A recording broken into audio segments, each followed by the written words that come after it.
같이 한 목소리로 저희가 읽겠습니다. 시작. 그들이 식사를 다 마쳤을 때 예수님께서 시몬 베드로에게 말씀하셨습니다.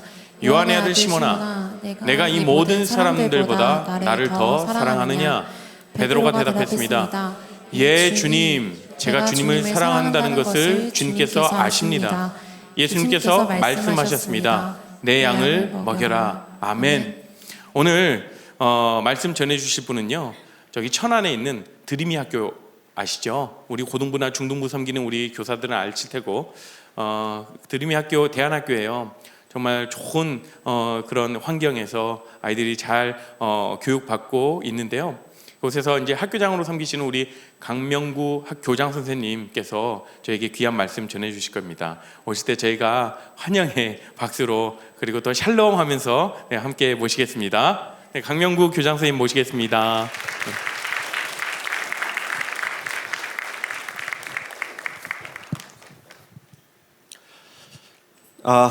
감사합니다. 반갑습니다, 여러분. 조금 전에 오기 전에 목사님하고 나누면서 청년이 몇 명 정도 되냐 그랬더니 한 250명 된다고 그러더라고요. 와, 역시 많이 모였습니다. 번뜩 드는 생각이 뭐냐면, 와, 250명이면 학교 10개는 지을 수 있겠는데? 하는 생각이 들었습니다. 여러분들이 이렇게 모여서 공동체를 이루는 것은 굉장히 아름답고, 근데 여기서 이 공동체가 모여가지고 무엇을 할 것인가? 그런 것도 좀 한번 논의를 해봤으면 좋겠다는 생각이 듭니다. 그래서 저는 그냥 상상을 해봐요. 여기 있는 분들이 20명씩 10군데로 나가면 해외 한 10개 학교는 세울 수 있지 않을까, 그런 생각을 합니다. 여러분들이 해외 나가면 할 일이 굉장히 많아요. 이미 우리나라는 선진국 대열에 올라섰죠. 10위 안에 드는 그런 경제 대국이고, 어떤 문화라든가 이런 부분들은 상당히 앞서 있습니다. 시스템적으로. 그렇기 때문에 동남아라든가 중앙아시아라든가 또 이런 데 가면은 눈에 보여요. 이거 이렇게 하면 될 텐데 하는 그런 것들이 보입니다. 그래서 여러분들이 한국에만 너무 머물러 있지 말고 이 세상으로 좀 나가는 그런 생각을 그냥 저 혼자 잠시 해봤습니다. 오늘 그 제목이 생존 인생에서 사명 인생. 제가 무슨 말씀을 나누면 좋을까 고민을 하다가 제가 대학교 시절을 좀 회상을 해봤어요. 그때 나는 뭘 가지고 고민하고 있었지? 이런 생각을 좀 해봤었습니다. 근데 많은 친구들이 취업이라든가 진로라든가 미래에 대해서 이제 생각을 하죠. 저도 그걸 생각을 안 한 건 아닙니다. 근데 저는 죽음에 대해서 좀 많이 생각을 했어요. 죽음에 대해서. 고등학교 때 이 그림을 봤는데, 여러분 이 그림 보신 적 있으십니까? 예, 이거 굉장히 유명한 그림이에요. 이 제목이 뭐냐면, 우리는 어디에서 왔는가, 또 우리는 무엇인가, 우리는 어디로 갈 것인가. 이게 폴 고갱이 그린 굉장히 유명한 그림입니다. 제가 고등학교 때 이 그림을 보면서, 이 제목을 보면서, 야, 이런 생각을 하는구나 사람들이, 이렇게 느꼈어요. 그러니까 저만 하는 게 아니다라는 생각을 했어요. 왜냐하면 제가 고등학교 때는 선생님한테 이런 질문을 하면은요, 되게 혼났어요. 쓸데없는 생각하지 말고 공부나 이놈아, 이런 얘기들을 되게 많이 들었어요. 선생님, 우리가 죽으면 어떻게 되죠? 이런 얘기들을 했다가 이제 야단 맞기가 일쑤였죠. 그래서 이제 질문을 잘 안 하게 됐습니다. 그래서 수학 공부를 열심히 했어요. 그러다가 이제 미적분학을 푸는데 이게 풀리는 거예요. 미적분학은 이제 풀 수는 있겠는데 왜 그런지 모르겠어요. 그래서 이제 수학 선생님이 지나가길래, 선생님, 이 문제는 제가 이렇게 풀긴 풀어서 답은 나왔는데 좀 잘 이해가 안 되는데요. 그랬더니 이 선생님이 뭐라 그러시는지 아세요? 요만한 이제 우리 때는 이런 걸 가지고 다녔거든요. 회초리 같은 걸. 머리를 딱 때리면서, 야, 다음 문제를 푸시오는 있어도 다음 문제를 이해하시오는 없으니까 풀었으면 됐어. 그러는 거예요.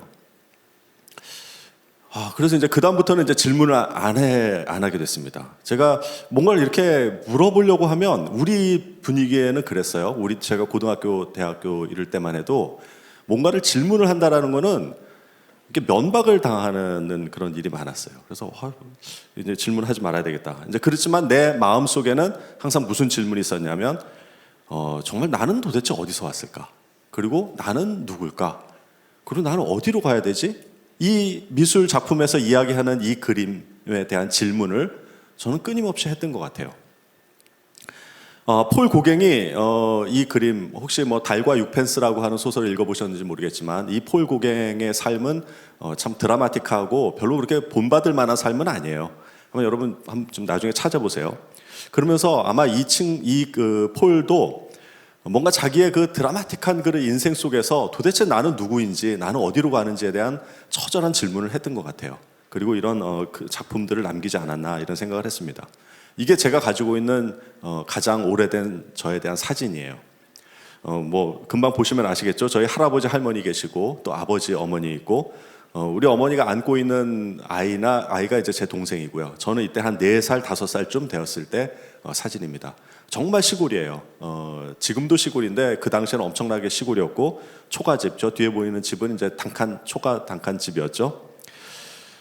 네, 할아버지랑 같이 살면서 그런 교육을 많이 받았어요. 너의 몇 대손 할아버지는 뭐를 하셨다. 너의 몇 대손 할아버지는 뭐 하신 분이다. 이 족보를 다 알고 계셨어요. 그래서 저한테 늘 족보 얘기를 하시고 이제 그 좌의정 하신 분, 뭐 영의정 하신 분이 있다고 이야기를 하면서 굉장히 그런 거를 자랑스러워하시고 너는 이제 그런 자손이다. 뭐 이런 얘기를 하셨죠. 그래서 저는 뭐 몇 대손 뭐 이런 것들을 쭉 그 당시에는 꽤 많이 알고 있었던 것 같아요. 근데 그때 들었던 생각이 뭐냐면 내가 우리 할아버지도 알고 있죠. 그럼 몇 대손 할아버지, 뭐 10대 이상 되는 어떤 할아버지가 뭐를 하셨다. 이런 얘기는 이제 들었는데 그럼 그 위에 할아버지는 누구지? 그럼 그 위에 할아버지는 누구지? 이런 생각들을 어렸을 때부터 했어요. 그리고 저희 할아버지는 크게 다치셔가지고 곧 죽으실 것 같다라는 그런 얘기를 자주 하셨어요. 그런데 이제 돌아가실 것 같으니까 아마 우리 형제들이 무덤을 만들어 가지고 이렇게 파놨었죠. 이건 이제 실제 우리 할아버지가 계신 묘인데 그때는 이제 가묘라고 해서 터자리는 만들어 놓고 이제 파놓은 거예요. 그럼 이제 언제든 돌아가시면은 이제 넣을 수 있도록 그렇게 해놨죠. 근데 우리 할아버지가 이제 안 돌아가시고 계속 사시니까 그러면서 이제 손자도 보고 하니까 저를 데리고 이 언덕에 올라가서 이렇게 앉아 있었어요. 뭐 그 당시 유치원도 없었으니까 거기 앉아가지고 늘 하시는 말씀이 얘야 여기가 내가 묻힐 묘야. 그리고 우리 아버지 묘가 저기 있어. 그런 얘기를 하셨어요. 그게 아직도 기억나요. 그리고 이제 그 6살, 뭐 5살 된 아이를 데리고 이제 그게 일이었으니까 뭐 특별한 일이 없이 근데 늘 그 산에 올라가가지고 거기 앉으셔가지고 우두커니 앉아 계시면서 여기가 내가 묻힐 묘다. 나 이제 곧 죽을 거야. 이런 생각을 하니까 제가 그 6살 때 그 죽음이라는 거에 대해서 생각을 했던 것 같아요. 그럼 우리 할아버지의 아버지 묘가 옆에 있고 우리 할아버지가 여기 묻히실 것이고 그럼 그 옆에는 우리 아버지가 묻힐 거고 그럼 거기는 내가 묻히는 건가? 뭐 이런 생각을 한 거죠. 그래서 제가 죽음에 대해서 좀 생각을 해봤던 것 같아요. 근데 이제 선생님들한테 고등학교 때 그런 이야기를 하면 면박을 당하니까 이제 그걸 안고 있다가 그래 뭐 대학 한번 가보자 그렇게 소원인데 그리고 이제 대학을 갔어요. 저는 대학을 가면 그런 문제들을 이야기를 할 줄 알았어요. 죽음이 무엇이고 왜 사는지에 대해서 이야기하고 그리고 어떻게 살 것인가에 대해서 이야기할 줄 알았어요. 근데 딱 대학에 들어가자마자 등록금 투쟁을 하면서 데모하기 시작했습니다. 그래서 저는 입학한 이후로 한 번도 한 달 동안 수업을 한 적이 없어요. 100만 원 정도 그 당시에 대학금 등록금이었는데 이제 제가 올라가니까 그게 한 3%인가 올랐대요. 하여간 올랐대요. 그걸 내고 이제 들어가야 되겠죠. 그 들어가니까 그거를 반환한다고 막 선배들이 모여가지고 그 데모를 하기 시작을 한 거예요. 한 달 내내 데모한 거예요. 뭐 총장실 점거하고 그 총장실에 카펫이 쫙 깔려 있어. 야 너무 좋은 방인데 막 그 학생들이 거기 가서 막 점령하면서 등록금을 반환하라고 막 해요. 그래서 결국은 학생들이 이겨가지고 등록금 3.3%인가 올라간 거를 이제 환불을 받게 됐어요. 그래서 한 달 조금 넘게 지나서 중간고사 바로 보기 전에 환불을 받았어요. 그때 너무 좋았어요. 받으러 가서 줄 서가지고 그 영수증을 갖다가 주고 받은 돈이 한 36,000원인가 그랬던 거예요.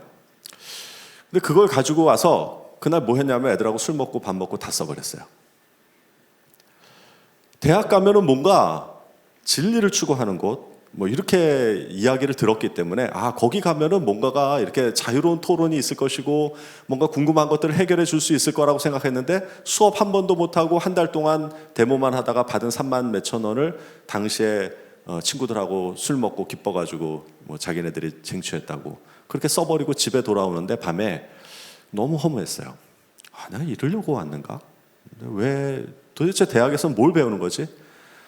그리고 나서 수업을 듣는 것도 별로 그렇게 재미없었어요. 제가 수학을 전공을 했는데 또 수학에서는 그런 철학적인 질문을 잘 하지 않죠.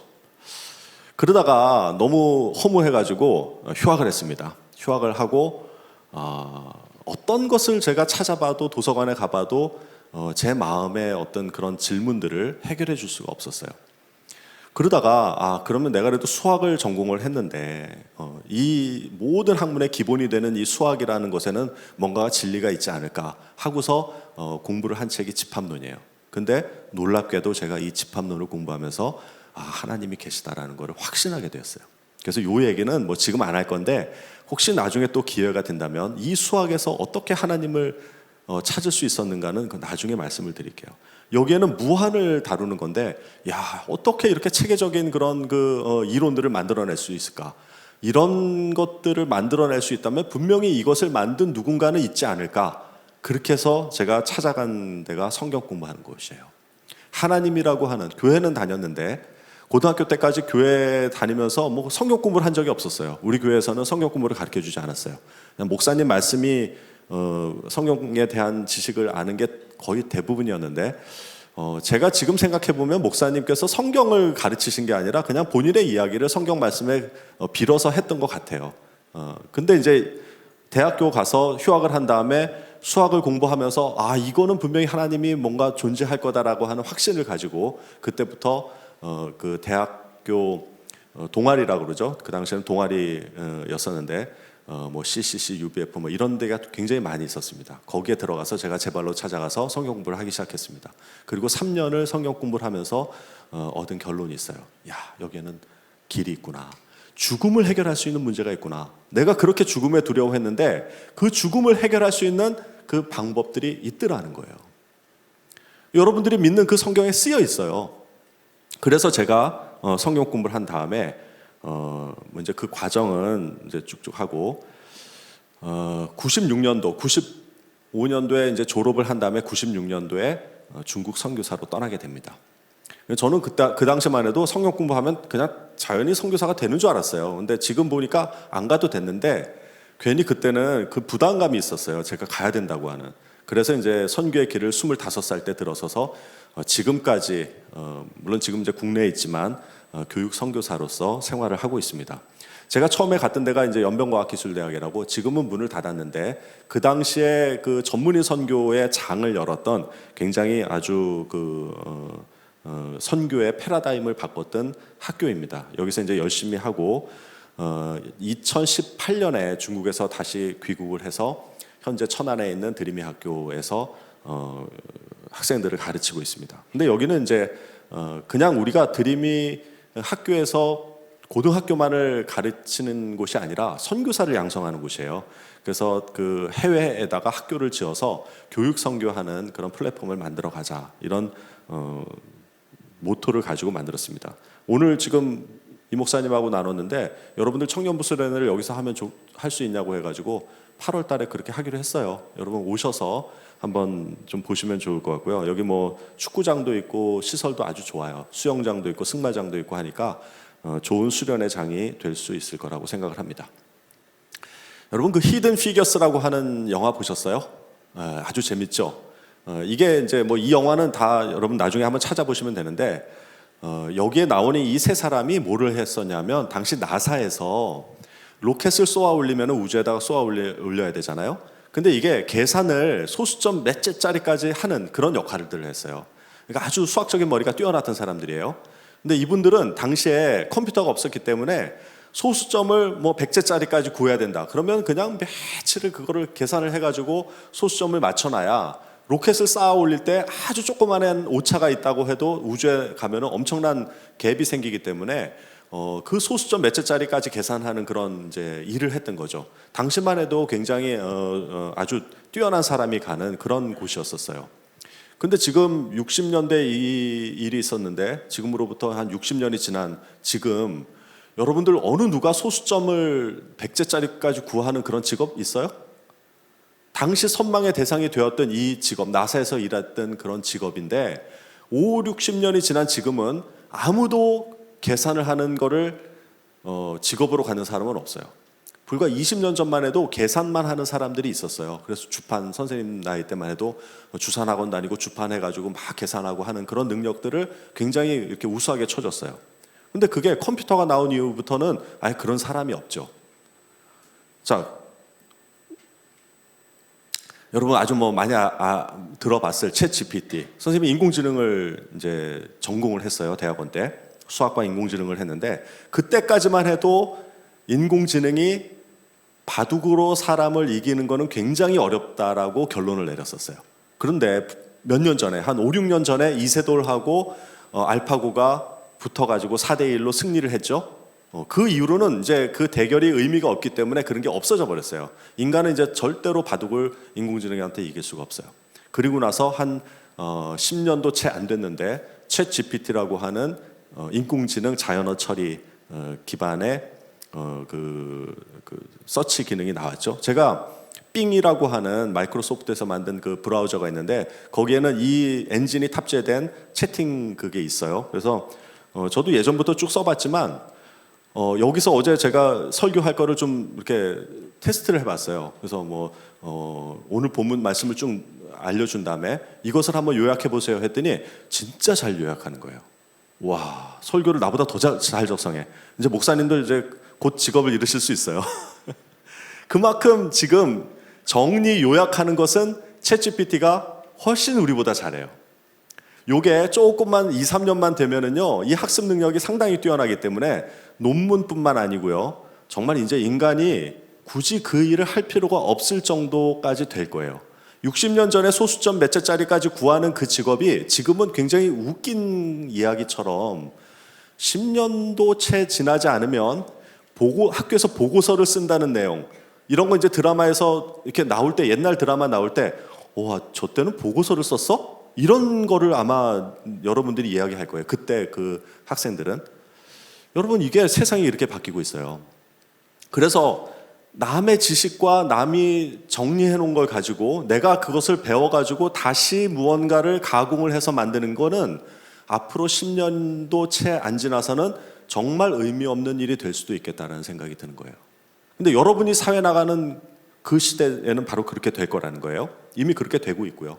여러분 요약을 얼마나 잘해주는지 몰라요. 이거 만약에 써가지고 챗GPT가 없는 곳에 갖다 내면은요, 정말 A+ 맞을 수 있는 그런 거예요. 자, 그렇다면 우리는 이제는 어떻게 공부를 하고 어떻게 살아가야 될지에 대해서 진지하게 고민을 해야 될 때가 되었어요. 우리 세대야 그냥 이렇게 살면 돼요. 이제 뭐 선생님 뭐 많이 50대 초중반인데 뭐 10년 더 일하다가 은퇴하고 그냥 자연 삼아 이렇게 살고 그냥 그렇게 가도 되는데, 여러분들은 어떻게 할 거냐는 거예요. 이제 사회생활 막 초진입을 해야 되는 상황인데 이 세상은 앞으로 어떻게 바뀔지 몰라요. 그걸 초뷰카 시대라고 하죠. 어떤 것도 정의할 수 없는 그 모호함이 여러분들을 기다리고 있는데요. 그럼 여러분들은 어떻게 할 것인가에 대해서 진짜 진지하게 고민을 해야 돼요. 자, 그래서 오늘 성경에서 한번 그거를 좀 찾아보려고 합니다. 요건 이제 뭐 주제가 두 개라서 1부, 2부 나눴는데 좀 길지 않게 하려고 빨리 해볼게요. 여러분 그 오병이어라고 하는 이야기 많이 들어보셨죠? 이 기적. 이거는 4대 복음에 다 나와 있는 기적이에요. 그래서 잘 알고 있을 겁니다. 여러분 십시일반이라고 하는 거 아시죠? 10개의 밥숟가락이 하나의 밥을 만든다 이거거든요. 그러면 10명이 밥을 한 숟가락만 떠가지고 새로운 것을 하면 새로운 사람 한 명이 밥을 먹을 수가 있는 그거죠. 이렇게 나눔을 강조하는 그런 사자성어예요. 여러분 이 오병이어와 십시일반이라고 하는 것을 우리가 좀 한번 생각을 해보려고 합니다. 자, 먼저 오병이어를 한번 볼게요. 이 본문을 그냥 쭉 읽어보면 그 내용을 다 아는 거니까 별도 설명하지 않고 본문을 읽는 것으로 한번 내용을 파악을 해볼게요. 자, 6장 1절입니다. 6장 1절. 그래서 그 뒤에 이렇게 나와요. 그러면 5장에는 뭐가 있는지가 알아야 될 거 아니에요? 5장에는 병자를 고치는 이야기가 나와요. 38년 된 병자를 이제 고치는 이야기가 나옵니다. 그 뒤에 예수께서 갈릴리 바다, 곧 디베랴 바다 건너편으로 가시니라. 그러니까 병자를 고쳤으니까 이제 2절에 보면 큰 무리가 예수를 따라갔다라고 합니다. 그것은 그들이 예수가 병자를 고치신 표징들을 보았기 때문이다. 그러죠. 여러분 지금도 불치병을 고쳤다라고 하는 의사가 있으면은요, 사람들이 몰리고요. 또 누군가 기도해서 낫다 그러면 거기에 몰리는 게 지금도 마찬가지입니다. 그러니까 이 병을 고칠 수 있다라고 하는 것은 당시에 메시아의 어떤 하나의 표징이었기 때문에 38년 된 병자, 지금 여러분 나이보다도 훨씬 2배나 많은 그런 시간 동안에 누워있던 사람을 벌떡 일으켰으니 이게 얼마나 회자가 됐겠어요. 그러니까 수많은 사람들이 지금 예수님을 쫓아가고 있었던 겁니다. 예수께서 산에 올라가서 제자들과 함께 앉으셨다. 마침 유대 사람의 명절인 유월절이 가까운 때였다. 예수께서 눈을 들어 큰 무리가 자기에게 모여드는 것을 보시고 빌립에게 말씀하셨다.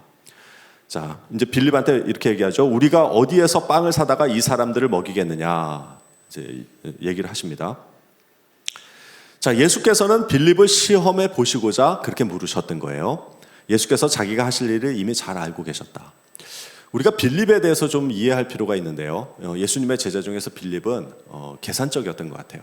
그러니까 수리에 밝고 이치에 밝고 무언가 이렇게 일을 할 때 굉장한 큰 조력자였음에는 틀림이 없지만, 아마 예수님 보시기에는 저는 꼭 수학을 잘한 어떤 그 친구처럼 그냥 머리는 빠리빠리하게 잘 돌아가고 계획은 잘 서는데 그 이상을 넘어가지 못하는, 그러니까 저는 선생님은 이걸 읽어보면서 꼭 나 같았었어요.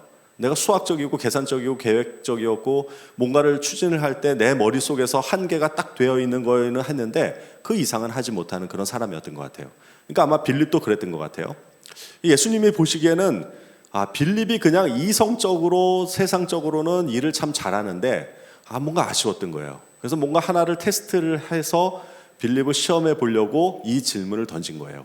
야, 여기 5,000명이 있어. 지금 남자만 5,000명이니까 한 10,000에서 15,000명 정도 되는 무리들이 이렇게 따라온 거죠. 근데 빌립한테 야, 이거 어떡하지? 이 사람들 먹일 수 있는 방법이 없을까? 했더니 빌립이 이제 한 얘기가 이거예요. 이 사람들에게 모두 조금씩이라도 먹게 하려면 빵 200데나리온 어치를 가지고도 충분하지 못할 겁니다. 여러분, 당시에 한 데나리온은 노동자가 하루 품삯이었어요. 일당이었어요. 그러니까 우리나라 돈으로 하면 지금 한 10만 원 정도 되겠죠? 그러면 200데나리온 하면 200일치의 임금이에요. 한 2천만 원 정도 되겠죠. 그 2천만 원 정도가 필요한데 예수님 이거 어떻게 먹으시려고 합니까? 라고 하는 그 빌립의 마음이 여기에 담겨 있는 거죠. 예수님, 우리도 먹을 게 없는데 어떻게 이 5천 명을 먹일 수 있습니까? 아주 지극히 정상적인 그런 그 답변이죠. 아마 제가 빌립이었고 예수님하고 같이 있었다고 해도 이거보다 더 나은 답변을 못했을 것 같아요. 자, 그랬는데 제자 가운데 하나인 안드레가 예수님한테 말을 한 대목이 나옵니다. 자, 여기에 보리떡 5개와 물고기 2마리를 가지고 있는 한 아이가 있습니다 하고, 누가 가지고 있는, 어린아이가 가지고 있는 도시락을 예수님께 가지고 와요. 그래서 우리가 이 오병이어에 대한 설교를 들어보면 빌립과 안드레를 비교해서 빌립은 계산적이고 이성적인 사람이지만 안드레는 작은 것이라도 하나님한테 드리는, 예수님께 드리는 그런 그 행위로 인해서 5,000명을 먹였다라고 하는 그런 식으로 이제 많이 설교를 하시죠.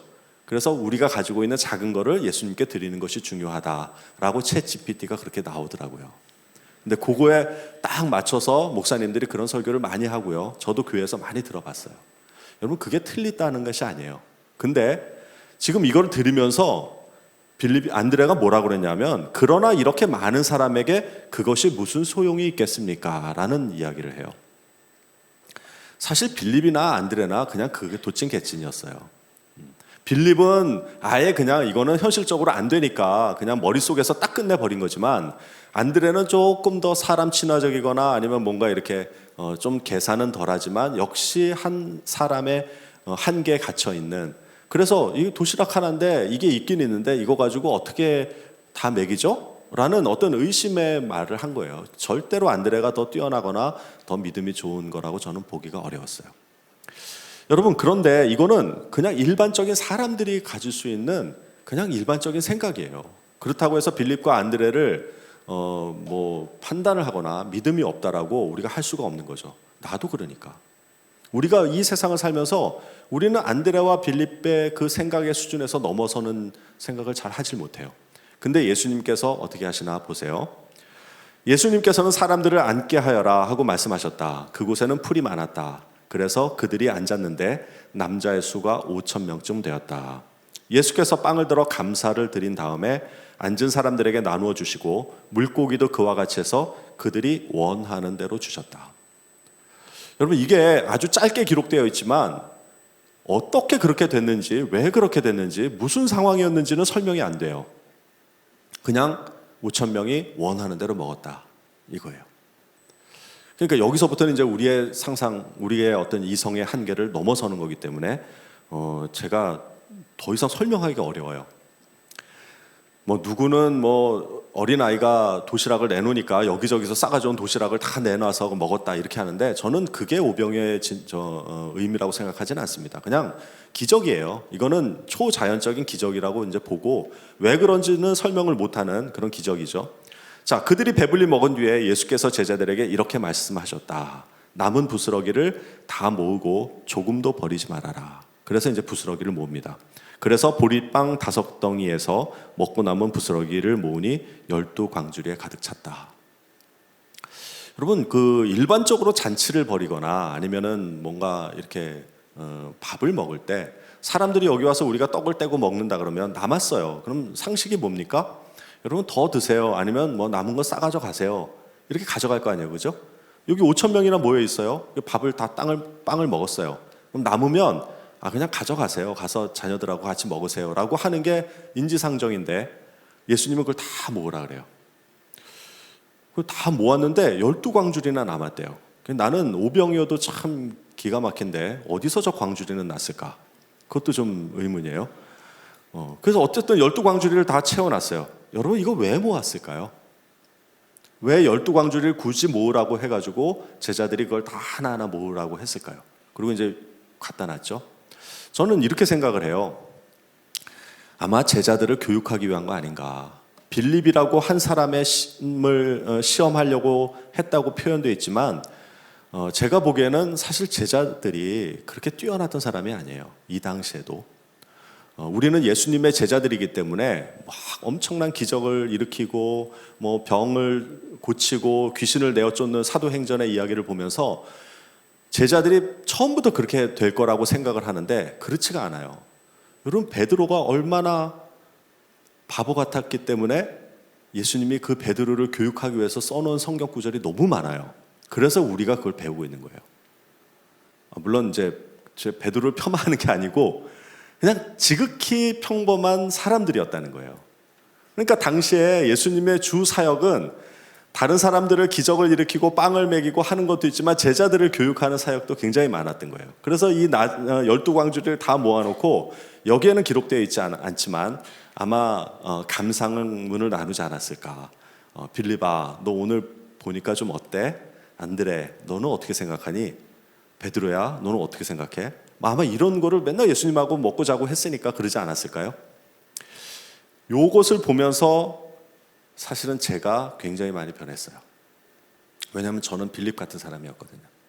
철저하게 계산하고 기획하고 준비되지 않은 거에 대해서는 한 발짝도 가지 않으려는 성향을 가진 사람이었어요. 근데 이 12광주리를 보면서 아마 빌립이 나중에 엄청난 변화가 있지 않을까. 그 변화가 사실은 저에게도 있었던 거예요. 여러분, 이렇게 가지고 제자들끼리도 그 얘기를 나눴을 거예요. 이렇게 큰 기적을 보고 여러분들 뭐 교회에서 일어나는 조금만 하는 것만 가지고 있어도 막 가서 차 마시면서 막 얘기하잖아요. 오늘 뭐 이 목사님 넥타이가 어땠어? 뭐 신발이 어땠어? 이런 얘기부터.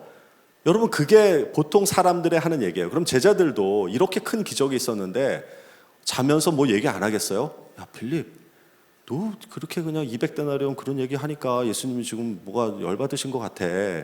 좀 너 좀 믿음을 좀 키워. 너 그러가 되겠어? 자면서 이제 그러는 거죠. 그런 것들이 있을 거라고 충분히 예상할 수 있겠죠. 그래서 이런 기적들을 통해 가지고 무언가 제자들이 하나씩 변화되고 있는 거예요.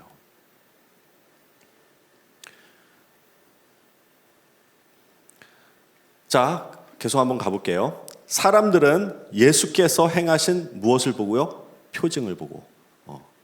자, 표징을 보고 뭐라 그러냐면 이분은 참으로 세상에 오시기로 된 그 예언자다라고 예수님을 이제 따라가는 이유를 스스로 말하는 거예요.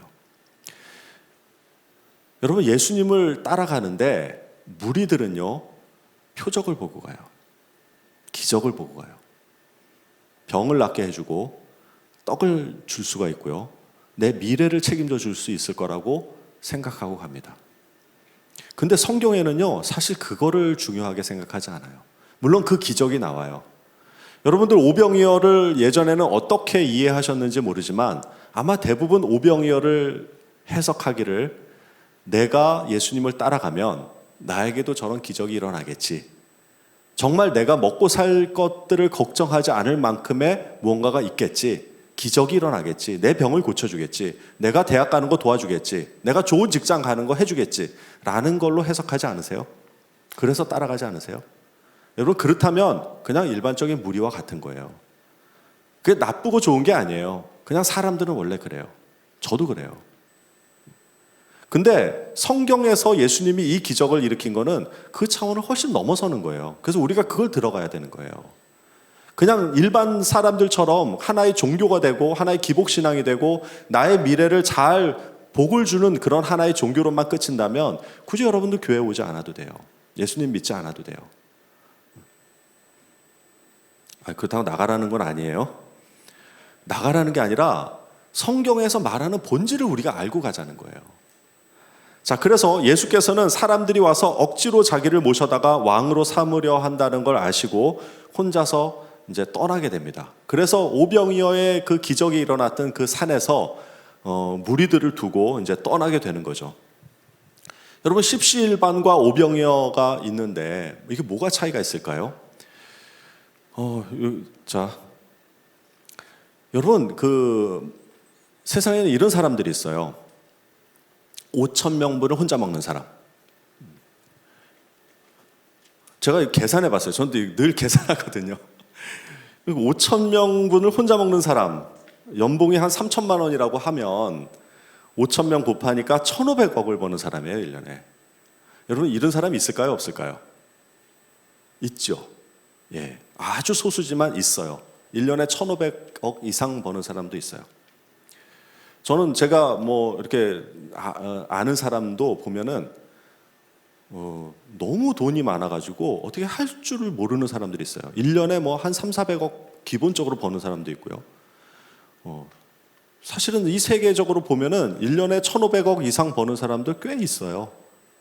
여러분 이런 사람들이 5,000명분을 혼자 먹는 분이에요. 근데 우리가 이런 분들 부러워하죠. 저도 부러워요. 저도 그러고 싶어요. 때로는 이런 사람이 되어서 내가 5,000명분을 다 먹을 만한 것들을 해서 나도 다른 사람 도와주고 싶고 선한 일도 하고 싶은 마음이 들어요. 우리의 어떻게 보면 로망이죠.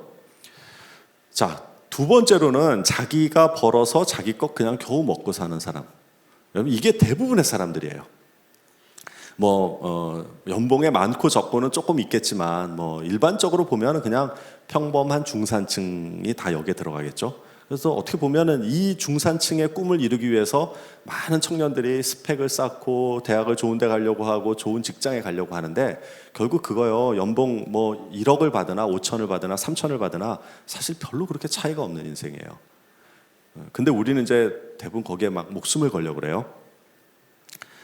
자, 그런데 십시일반의 나눔을 베풀 줄 아는 사람이 있어요.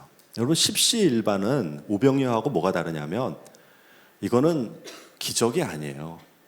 십시일반은 그냥 나의 마음, 선한 마음으로 충분히 일어날 수 있는 거예요. 여기 우리 250명이 있어요. 10,000원씩만 걷어볼까요? 그럼 얼마예요? 250만 원이에요.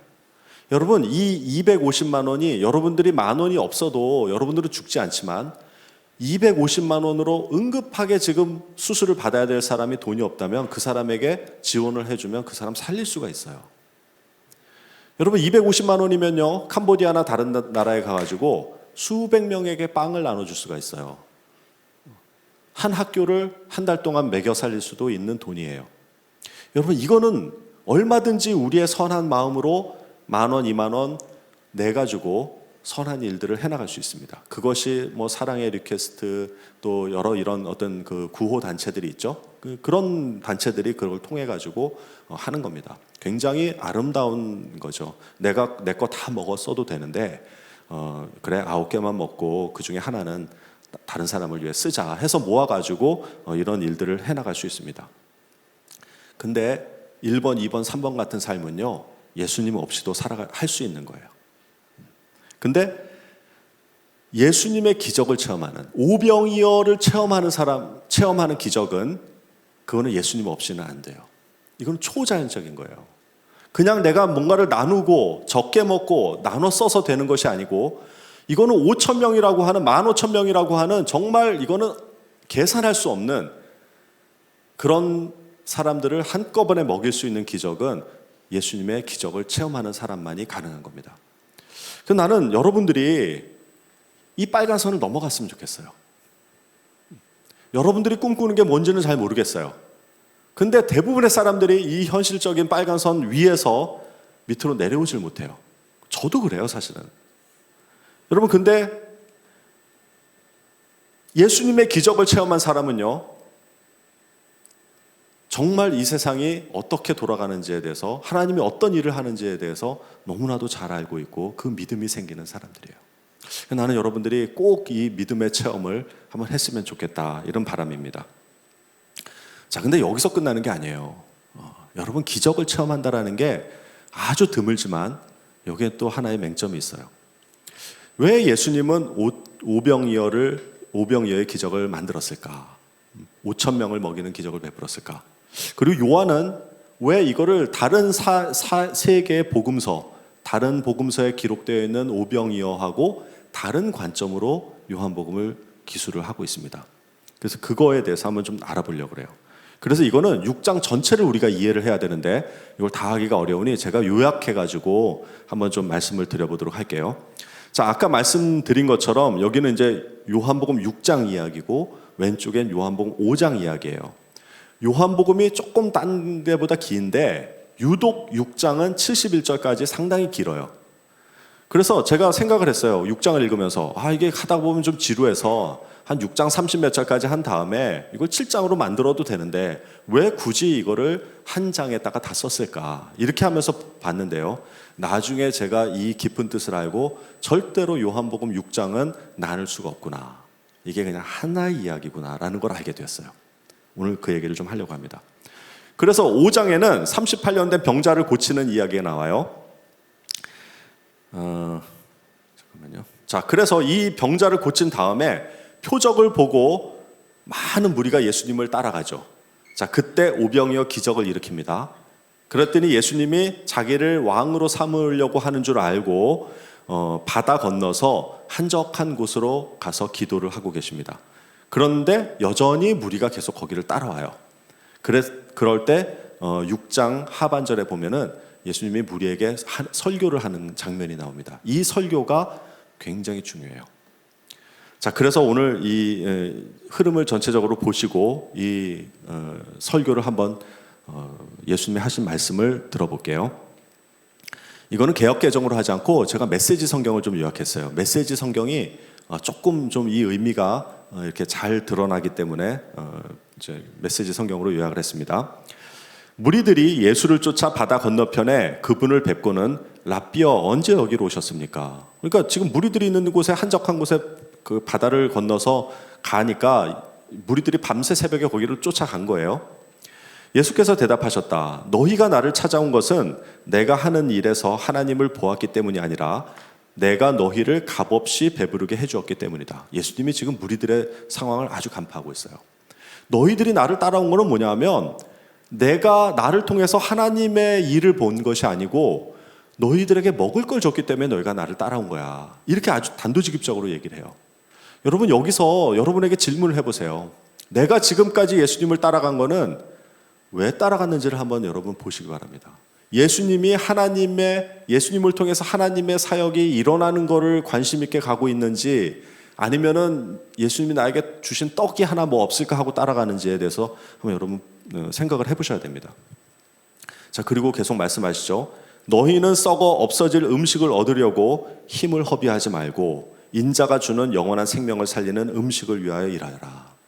하나님께서 보내신 이에게 너희의 삶을 걸어라. 이렇게 얘기를 하셔요. 여러분, 여기에 아주 예수님이 직접적으로 얘기하시는 게 뭐냐면 너 먹고 살 거에 대해서 걱정하지 마. 그거예요. 이 먹으면은 다 이게 썩어져서 똥으로 나가잖아요. 여러분, 그걸 위해서 따라오지 말고 내가 주는, 예수님이 주는 영원한 생명을 살리는 음식을 위해서 일하라 라고 무리들에게 선포를 하셔요. 그리고 심지어는 하나님이 보내신 이 예수님이죠. 예수님에게 너희의 삶을 걸어라 라고 권면을 하시죠. 자, 그래 계속 한번 봅시다. 내가 너희에게 중요하고 참된 진리를 말해주겠다. 그래서 예수님 생명의 떡에 대한 이야기를 해주셔요. 누구든지 나를 믿는 사람은 참된 생명, 영원한 생명을 얻는다. 나는 생명의 떡이다. 오병이어 기적으로 하루 먹고 한 끼 먹고 해결될 수 있는 그런 것이 아니라 나는 생명의 떡이다. 영원한 생명을 주겠다고 해요. 너희 조상들은 광야에서 만나라고 하는 떡을 먹고도 죽지 않았느냐. 그러나 지금 여기에 너희와 함께 있는 떡은 정말로 하늘에서 내려온 떡이다. 누구든지 이 떡을 먹는 사람은 결코 죽지 않을 것이다.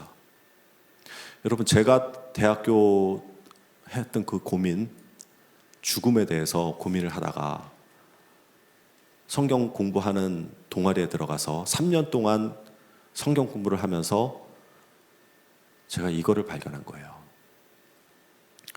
여러분, 이게 가끔 제가 이 얘기를 좀 세게 하면 좀 이상하게 쳐다봐서 좀 그런데 그게 아니에요. 여러분, 이거는 예수님이 하신 말씀이고 성경에 기록된 말씀이에요. 여러분, 누구든지 이 떡을 먹는 사람은 결코 죽지 않을 거다. 우리가 예수님을 따라가는 이유가 뭐냐 하면요, 영원한 생명을 얻기 위해서 가는 거예요. 이 세상에서 잘 먹고 잘 살고 좋은 직장과 좋은 집에서 살기 위해서 따라가는 게 아니라는 거예요. 여러분, 이 전제를 가지고 여러분들이 신앙생활을 해야 되는데, 많은 사람들이 교회 가서 성경 공부를 하는데도 여기에는 관심이 없고, 어떻게 하면 교회 가서 좋은 짝을 만날 수 있을까? 물론 그건 중요해요. 저도 그랬어요. 그거 중요해. 해야 돼요. 그러나 예수님이 이 힘줘져서 얘기하고 성경에 기록되어 있는 거는 뭐냐면, 예수라는 떡을 먹으면 영원한 생명을 얻는데 죽지 않는다는 거예요. 그게 어떻게 가능합니까? 저도 잘 모르죠. 저도 죽음이라는 걸 아직 겪어보지 않았기 때문에. 근데 우리가 이런 걸 볼 수가 있어요. 우리는 지금 여기에 꽃이 있잖아요. 이건 조화인데 생화를 꽂아놨다고 생각해봐요. 여러분, 이 생화가 여기에 꽂혀 있으면 죽은 거예요? 산 거예요? 지금 이렇게 예쁘게 피어 있어요. 향기도 나요. 죽은 거예요? 산 거예요? 대답을 해보세요. 살았어요? 죽었어요? 네, 대답을 못하죠. 뭐 살아있기도 하고, 근데 이게 지금 한 1, 2주 지나면 어떻게 돼요? 죽죠. 다시 들어버릴 거예요. 그럼 또 새로운 꽃을 갖다 심어야 돼요. 여러분, 이게 일주일, 2주일은 여기서 살 수 있을지 몰라도 지금 여기에 있으면은 이 꽃은 죽은 거예요? 산 거예요? 죽은 거예요. 그냥 살아있는 것처럼 보일 뿐이에요. 여러분, 2주 동안에 여기 있다고 해서 살아있는 게 아니에요. 그러면 우리는 100년 동안 꽃병에 꼽혀있는 꽃과 같아요. 여러분, 우리 죽죠? 그러면 얘는 2주라서 죽는다고 하는데 우리는 그럼 80년, 100년 살면 나는 지금 죽은 거예요? 살아있는 거예요? 여러분들은 죽은 거예요? 살아있는 거예요? 2주를 100년으로 하면은 한 3일쯤 꼽혀 있는 거예요, 지금 여러분은. 그럼 여러분의 생명은 살은 거예요, 죽은 거예요? 죽은 거예요. 여러분, 그거를 인지하셔야 돼요. 우리는 살아있는 게 아니에요. 꽃병에 꽂혀서 언젠가는 죽을 생명인 거예요. 이 꽃병에 꽂혀 있는 게 아니라 땅에 뿌리를 두고 뿌리를 내려서 이 수분을 계속해서 겨울이 와도 그 다음에 봄에 꽃을 피울 수 있는 그 꽃이 살아있는 거잖아요. 근데 우리는 착각하고 있어요. 여기에 꽂혀 있으면서 우리가 살아있다라고 생각을 해요. 그렇기 때문에 죽음과 삶에 대해서는 별로 고민하지 않아요. 요 2주 동안에 살아가야 되면 어떻게 하면 이게 덜 시들까? 어떻게 하면 향기를 더 낼 수 있을까? 어떻게 하면 더 예쁘게 보일까? 이거 가지고 2주일 살다가 다시 들어버리는 거예요. 여러분, 그 문제를 해결하고 가야 되는 거예요. 근데 예수님이 말씀하시잖아요. 누구든지 이 떡을 먹는 사람은 결코 죽지 아니하리라. 이게 결국은 성경에서 말하는 복음인데, 오늘은 제가 이 얘기를 하려는 게 아니에요. 그래서 우리가 복음을 알아야 돼요. 이 원리가 무엇인지를 우리가 철저하게 알고, 그리고 나서 교회를 다니더라도 다녀야 된다는 거예요. 근데 예수님이 지금 그 얘기를 하는 거예요. 자, 51절 봅시다. 나는 하늘에서 내려온 떡, 생명의 떡이다. 내가 이 세상에 줄 떡, 세상으로 하여금 먹고 살게 할 떡, 나 자신, 곧 내 살과 피다. 예수님이 지금 복음을 얘기하는 거죠. 예수 그리스도로 말미암아 영원한 죄사함을, 죄에 대한 삭슬 갚아내고, 우리가 그것을 믿을 때 우리를 영원한 하늘나라의 생명으로 만들어 주신다는 거. 이게 성경에서 말하는 복음이에요. 그러니까 우리 죽지 않아요. 여러분, 그걸 가지고 가야 돼요. 여러분, 우리가 죽지 않는다라고 하는 그 부활의 신앙이 없이는요, 여러분 계속 이 세상에 살면서 힘들어요. 계속 여러분들 직장에서 시달려야 되고요, 어떻게 하면 돈 벌어야 되고요, 어떻게 하면 자녀 키워야 되고, 나중에 그 길을 그대로 모든 사람들이 가는 그 트랙을 가야 될 거예요. 그런데 여러분이 죽은 이후에 그 생명이 보장됐다 그러면은요, 이 세상 살아가는 게 힘이 있어요. 까짓 건 뭐 죽기밖에 더 하겠어? 이런 깡이 생겨요. 여러분, 아기가 뱃속에 있을 때 이 엄마 뱃속에서 이 세상의 것을 상상이나 할 수 있겠어요? 그때는 태아의 탯줄로 숨을 쉬죠. 입으로 뭐 들어가는 게 없어요. 그래도 1년 동안, 10달 동안 여기서 살아요. 영양분을 공급받아요. 근데 해산이 되면은 그 탯줄이 잘리는 순간 아이는 전혀 한 번도 해보지 않은 허파로 코로 숨을 쉬게 돼요. 그 아이는 한 번도 그걸 상상도 해보지 않았고요. 이 엄마 밖의 세상에 대해서 예측도 할 수가 없었죠. 그러나 완전히 새로운 방법, 완전히 새로운 삶을 살게 돼요. 마치 이 100년은요, 엄마 뱃속에 있는 거랑 같아요. 우리가 이 육체의 죽음을 맞이하는 순간 우리는 상상할 수 없는 방법으로 숨을 쉬고 상상할 수 없는 것들을 보게 될 거예요. 이게 사이비 교주가 아니에요. 왜 이 놀라운 이야기들을 안 믿는지 모르겠어요. 더 얘기하면 이제 또 JMS하고 내가 신이다, 거기에 또 뭐 의뢰가 올 것 같아서 제가 좀 그렇긴 한데, 여러분, 그게 성경에서 이야기하는 거예요. 여러분, 이 부활과 죽음에 대한 문제가 해결이 되면은요, 정말 놀라운 일들이 벌어져요.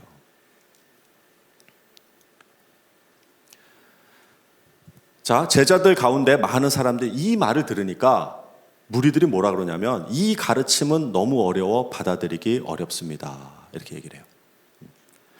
예수께서 제자들이 이 말씀을 두고 힘들어하는 것을 아시고 말씀하셨다. 내 말이 그렇게도 혼란스러우냐? 성령만이 생명을 만들어낼 수 있다. 육신의 근육과 의지력으로는 아무것도 일어나게 할 수 없다. 내가 너희에게 전하는 모든 말은 성령의 말이다. 성령을 만들어내는 말이다. 결국 이렇게 이해 안 되는 말을 하니까 무리들이 어떻게 하는지 보세요. 이 일 이후에 제자들 가운데 많은 사람들이 떠나가게 돼요.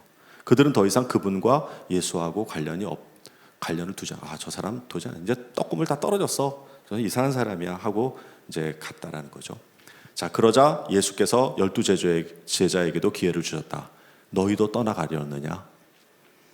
여러분, 베드로와 빌립, 안드레, 그 외 12명의 제자들에게 지금 이 분위기를 생각을 해보세요. 1만 명이나 되던 사람들이 우르르 왔다가 하루도 안 돼가지고 이상한 얘기를 하니까 지금 싹 빠졌어요. 12명만 남았어요. 그리고 그 제자들에게 지금 뭐라 그러냐면, 너희도 떠날 거냐? 자, 그때 베드로가 이렇게 대답을 합니다. 주님, 참된 생명, 영원한 생명의 말씀이 주께 있는데 저희가 누구에게 가겠습니까? 저희는 이미 주님이 하나님의 거룩하신 분임을 확신하며 주님께 인생을 걸었습니다. 여러분, 여기서 나는이라고 안 하고 저희는 이렇게 했어요. 제자들을 지금 베드로가 대변하고 있는 겁니다. 수많은 사람들이 떠나갔지만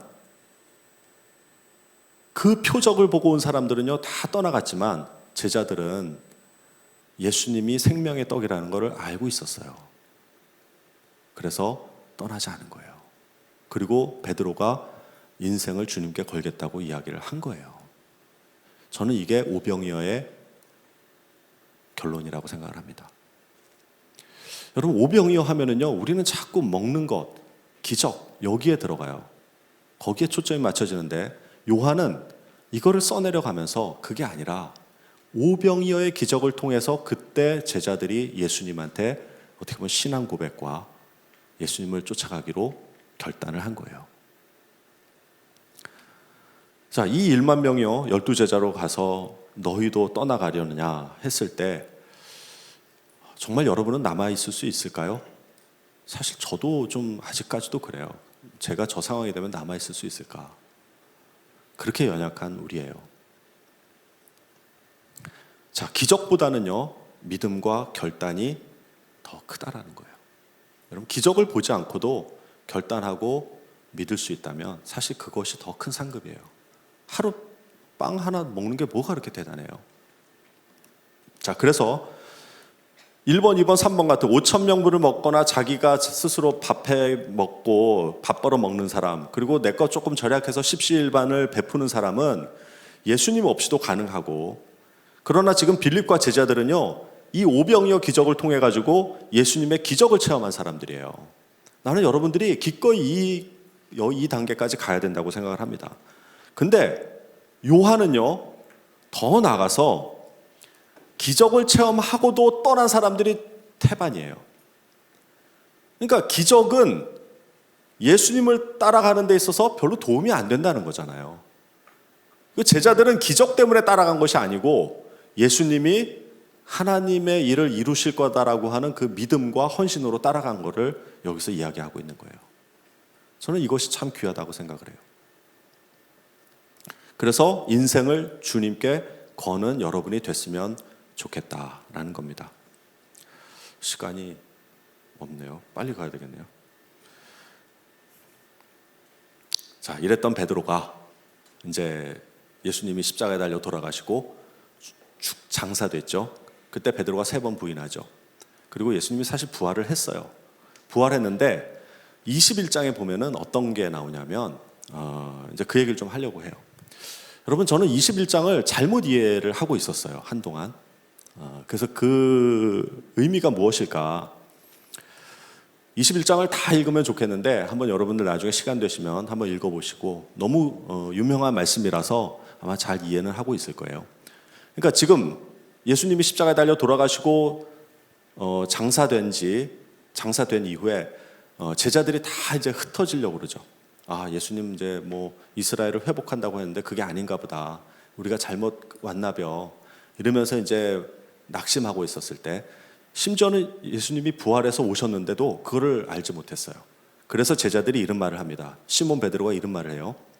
시몬 베드로가 나는 물고기 잡으러 가노라. 야, 나 물고기 잡으러 갈게. 그랬더니 우리도 다른 제자들도 함께 가겠다 하고 가서 배에 올랐으나 그날 밤에 아무것도 잡지 못했다.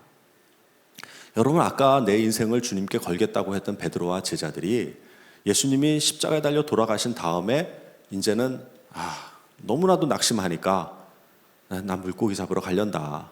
결국 뭐예요? 나 이제 내 밥거리 내가 알아서 할 테니까 너희들도 그렇게 해. 그랬더니 그 나머지 제자들도 줄줄줄 따라간 겁니다.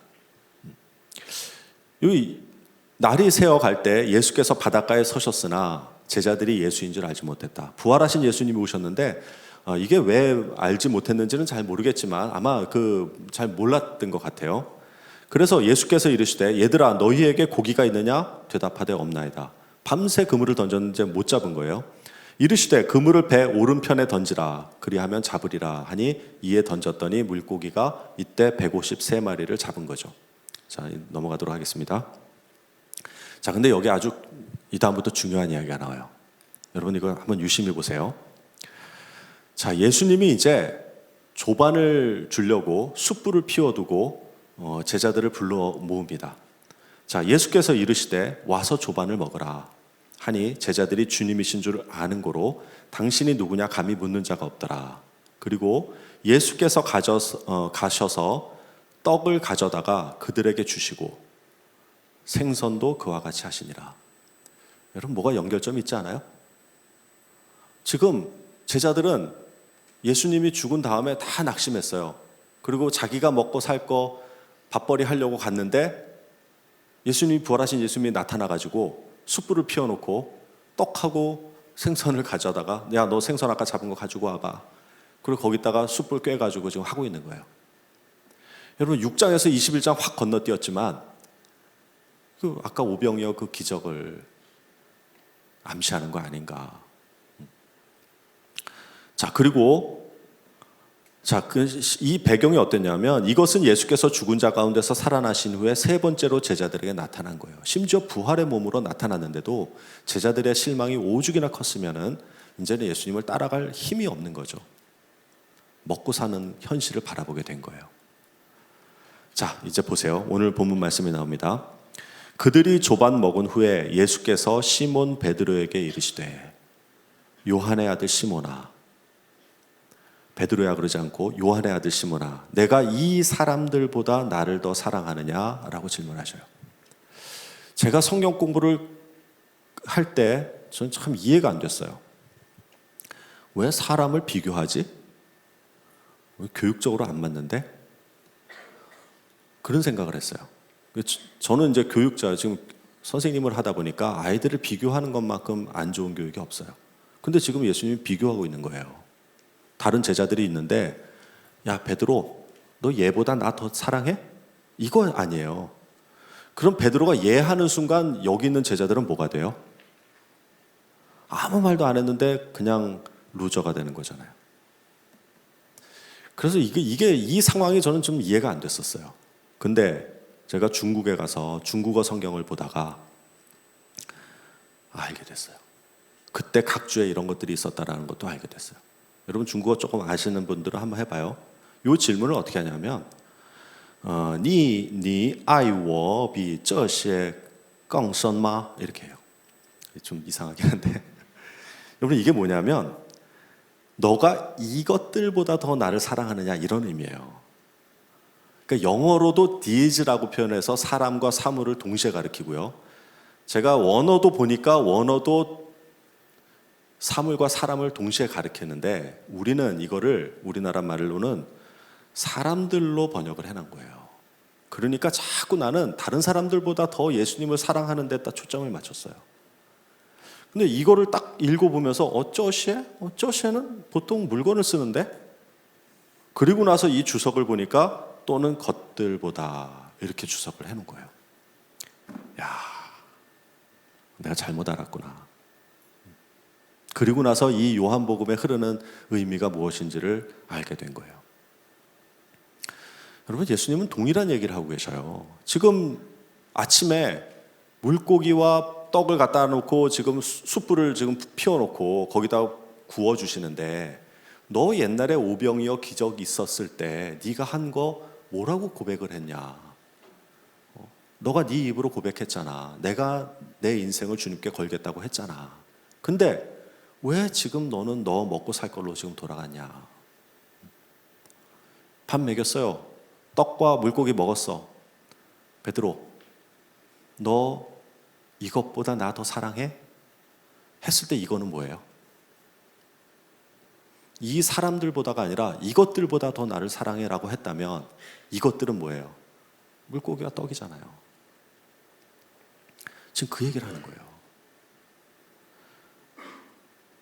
근데 우리나라 말이 사람들보라라고 하니까 자꾸 비교해서 내가 저 사람들보다 더 열심히 해야지, 이런 신앙이 됐는데 그게 아니더라는 거예요. 우리가 근본적으로 더 사랑하고 말고의 예수님을 더 사랑해야 될 비교의 대상은 다른 사람이 아니고 내 먹고 사는 문제였던 거예요. 얼마나 많은 사람들이 이 먹고 사는 문제에 갇혀 있는지 몰라요. 그러면 선생님은 아니신가요? 나도 마찬가지예요. 여러분, 이게 심각하게 우리가 생각을 해봐야 되는 거예요. 그냥 사람들이 다 그러니까 그냥 취업 걱정하고요. 그냥 좋은 대학 나와야 되고 좋은 직장에 가야 되고 하는 그게 하나의 공식처럼 되어 있는데 그렇지 않다는 거예요. 성경에서 말하는 건 그게 아니라는 거예요. 여러분 스펙 쌓려고 하지 마세요. 제가 사람을 뽑으면서 업무도 많이 봤는데 우리 학교 선생님을 뽑을 때 그 스펙 하나도 안 봐요. 저는 이력서 보지도 않아요. 근데 그 이력서에 한 줄 넣으려고 지금 학원 다니고 뭐하고 있잖아요. 그 많은 이력서 자기소개서는 하나도 안 보고 뭘 보냐면 당신이 당신의 인생을 어떻게 살아왔으며 어떤 관점으로 살 것이고 무엇을 위해서 살 것인가에 대한 명확한 답이 없으면요 어떤 이력서도 필요 없어요. 그건 저만 그런 게 아니에요. 제 친구들 수없이 많은 인사과에 있고 인사 담당이고 헤드헌터에 있는데 물론 일반적인 세상은 그렇게 되는 것처럼 보이지만요. 좋은 대학 나와야 좋은 직장 가는 것처럼 되어 있는데 실제로 그 사람이 좋은 대학을 나와서 뽑은 게 아니고요. 그 좋은 대학을 목표로 해서 자기의 인생을 뭔가를 걸고 했기 때문에 그거에 대한 가치를 더 쳐주는 게 많아요. 근데 수많은 청년들이요. 여기에 먹고 사는 떡과 물고기 그거 바라보느라고 다른 걸 못 봐요. 근데 오늘 말씀은 지금 예수님이 베드로에게 지금 심각하게 얘기하시는 건 뭐냐면 너 이것들보다 더 나를 사랑하느냐 이거예요. 여러분 제가 그걸 직면했을 때 저도 말을 못하겠어요. 왜? 우리는 떡과 물고기를 먹지 않으면 죽기 때문에. 자, 이거를 3번 이야기하십니다. 지금 여기에 이렇게 사파를 그려가지고 왔는데요. 자, 그리고 3번을 이야기할 때 결국은 주님 그러합니다라고 베드로가 이야기를 하죠. 근데 이 사랑의 의미도 3단계가 달라요. 다 의미가 달라요. 우리는 그냥 사랑이라고 하는데 헬라 원어는 달라요. 나중에 한번 찾아보시기 바랍니다. 여러분 이제 마무리를 좀 할게요. 여러분은 생존 인생을 살고 계십니까? 사명 인생을 살고 계십니까? 교회를 다니고 크리스찬이라면 그렇다고 우리가 직장을 가지 말라는 얘기가 아니고요. 스펙을 쌓지 말라는 얘기도 아니고요. 좋은 회사를 가지 말라는 얘기가 아니에요. 여러분 그거는 하나의 도구예요. 목적이 될 수가 없어요. 여러분들이 하나님을 믿고 예수님을 믿는다면 하나님의 사역이 무엇인지 예수님을 통해서 하나님이 이루시고자 하는 것이 무엇인지에 대해서 관심을 갖고요. 여러분 그것이 나의 인생의 목적이 되어야 되는 거예요. 그리고 직장은 그의 수단이에요. 연봉 5천만 원 받으나 6천만 원 받으나 7천만 원 받으나 그냥 조금 더 좋은 집에서 살고 좋은 차 타고 다니는 거 외에는 별거 없어요. 오히려 돈 많으면요 대부분 다 죄져요. 죄 짓는 데 써요. 근데 그 돈이 줄 수 있는 가치가 크다라고 우리가 속고 있는 거예요.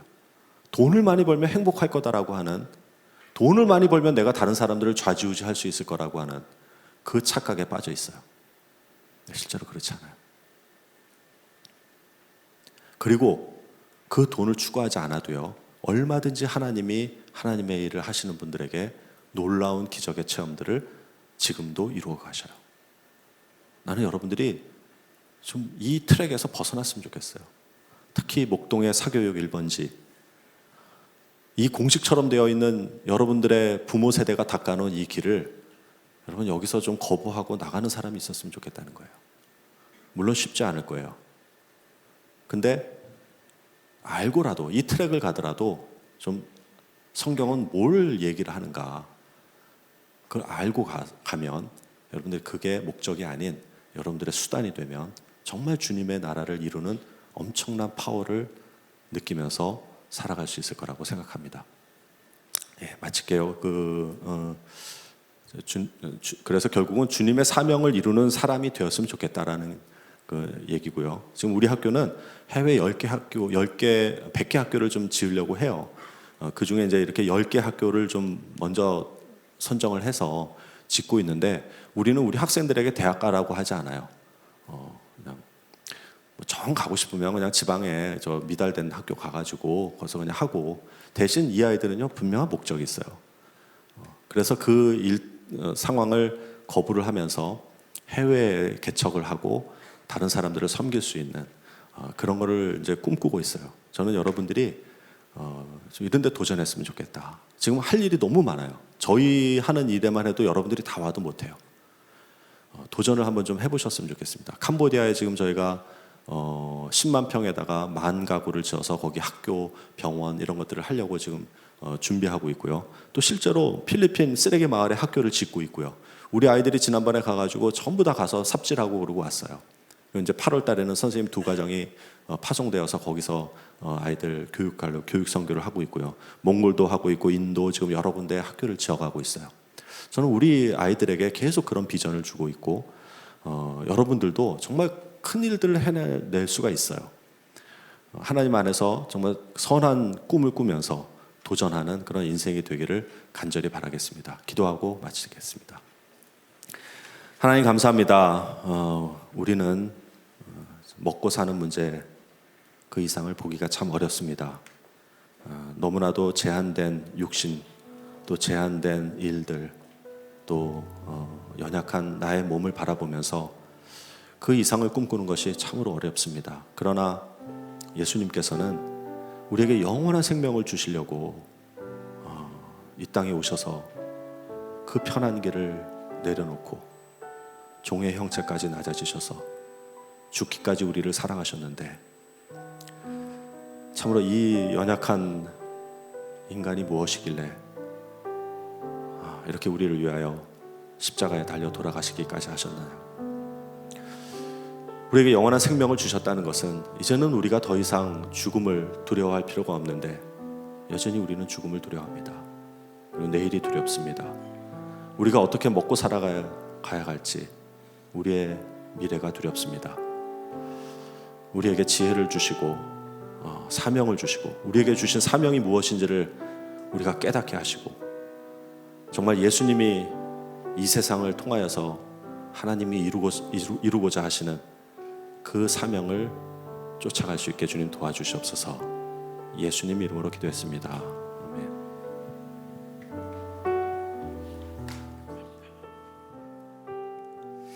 네, 참 우리가 청년의 때, 지금의 때 정말 필요한 말씀 잘 전해주셨습니다. 감사하고요.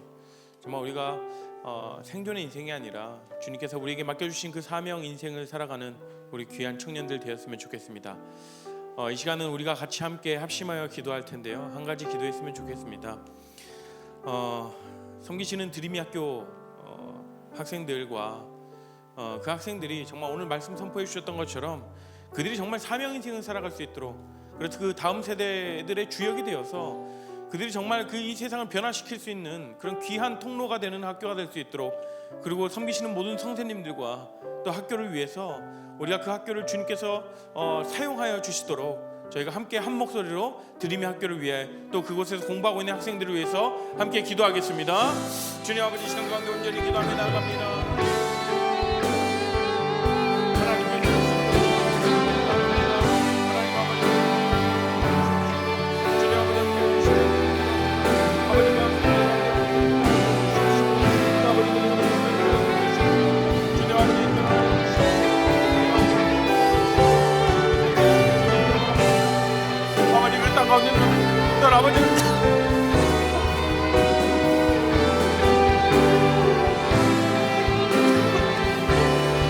아버지 함께 주님 아버지 그들을 한번 축복하여 주시옵시고 주님 아버지 함께 영원 주시옵소서. 주님 인도하여 주시옵소서.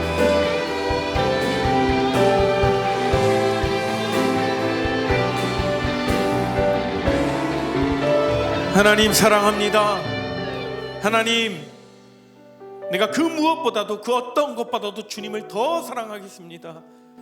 하나님, 오늘 말씀에서 베드로의 고백처럼 우리가 정말 그 어떤 것보다도 주님이 우선순위가 되게 하여 주시옵시고 내 삶 가운데 가장 귀한 것 주님을 사랑함이 되게 하여 주시옵소서. 하나님, 이 시간 가운데 우리가 또한 기도합니다.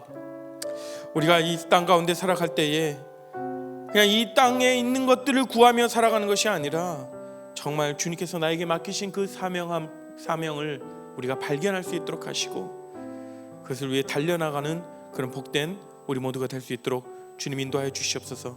또한 아버지 드림의 학교를 위해 기도합니다. 그 땅 가운데, 이 천한 땅 가운데에 또한 아버지 이 다음 세대들을 위하여 귀한 학교를 세우셨사오니 그 학교에서 진행되는 모든, 그리고 또 교육되는 모든 그 교육 과정들, 하나님 나라를 세우는 그 모든 귀한 사역들 될 수 있도록 하여 주시옵시고, 교장 선생님을 비롯하여 모든 섬기는 성도님들 가운데에도 주님 주시는 새 힘으로 잘 감당하며 나아갈 수 있도록 주님 함께하여 주시옵소서. 이제는 우리 주 예수 그리스도의 은혜와 하나님의 크신 사랑과 성령 하나님의 감화 교통하심이 우리가 생존 인생에서 사명 인생으로 살아가겠다라고 결정하며 다짐하며 고백하는 우리 모든 귀한 청년들 가운데에, 그리고 그 가정 가운데, 또한 섬기시는 또 드림의 학교 가운데 지금으로부터 영원토록 함께 없시기를 축원합니다. 아멘.